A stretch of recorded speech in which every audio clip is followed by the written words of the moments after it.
चंद्रपूर जिल्ह्यात राष्ट्रीय बाल स्वास्थ्य कार्यक्रमाची काटेकोर अंमलबजावणी सुरू झाली आहे। यात अंगणवाडी ते शालेय विद्यार्थ्यांच्या केसापासून ते पायाच्या नखापर्यंत संपूर्ण आरोग्य तपासणी केली जाते। जिल्ह्यात राष्ट्रीय बाल स्वास्थ्य कार्यक्रमाच्या पहिल्या टप्प्यात मोठे यश मिळाले असताना आता दुसऱ्या टप्प्याची अंमलबजावणी करण्यासाठी पथके तैनात करण्यात आली आहेत। मुलांचे शारीरिक, मानसिक आणि बौद्धिक आरोग्य तपासणे, प्रतिबंधात्मक आरोग्य सुविधा पुरवणे आणि सुरक्षित आरोग्यासाठी समुपदेशन करणे हा कार्यक्रमाचा उद्देश आहे। संपूर्ण जिल्ह्यातील शाळा, अंगणवाडी आणि आश्रमशाळातील बालकांची आरोग्य तपासणी केली जात आहे।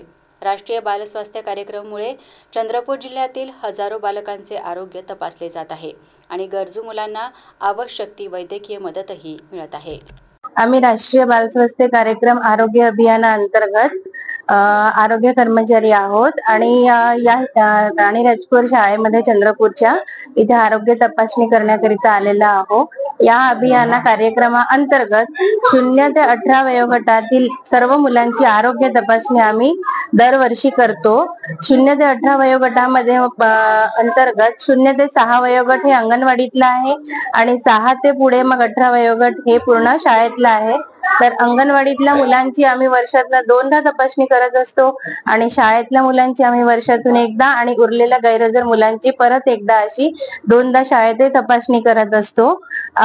0 ते 6 वयोगट आणि 0 ते 18 वयोगटाअंतर्गत आम्ही हेड टू टो पूर्ण मुलांची आरोग्य तपासणी करत असतो। म्हणजे डोक्याच्या केसापासून तर पायाच्या नखापर्यंत पूर्ण शारीरिक व्याधी, व्यंग आणि त्याच्या शरीरामध्ये कुठल्या प्रकारचे डिफिशियन्सी आहेत का या सगळ्या प्रकारची तपासणी आम्ही करत असतो। आमच्या या अभियानाअंतर्गत 4Ds म्हणजे डिफेक्ट, डिफिशियन्सी, डिसीज आणि डेव्हलपमेंटल डिले या 4 Dsचा आम्ही पूर्ण अभ्यास करून त्या मुलांमध्ये कुठल्याही प्रकारचं व्यंग आहे का याची पाहणी करत असतो आणि या व्यंगाअंतर्गत जर आम्हाला अशा तपासणी अंतर्गत जर कुठल्याही प्रकारचे डिसीज आढळले, डिफेक्ट मध्ये जसं आम्ही heart disease, neural tube defect, deficiency मध्ये आम्ही विटॅमिन डिफिशियन्सी, B12 डिफिशियन्सी, बी कॉम्प्लेक्स, आयर्न डिफिशियन्सी आणि विजन इम्पेअरमेंट म्हणजे मुलांना व्यवस्थित दिसते का, ऐकायला येते का, त्यांना कुठल्याही प्रकारचा बोलण्याचा त्रास होतो का, अभ्यास करताना कुठल्याही प्रकारचा त्रास होतो का, या सगळ्या गोष्टींचा आम्ही पूर्णपणे मुलांचं परीक्षण करतो आणि जर का त्यांना कुठल्याही प्रकारचा व्याधी या अंतर्गत आम्हाला आढळला तर आम्ही त्यांना जिल्हा सामान्य रुग्णालय DEIC येथे संदर्भित करतो।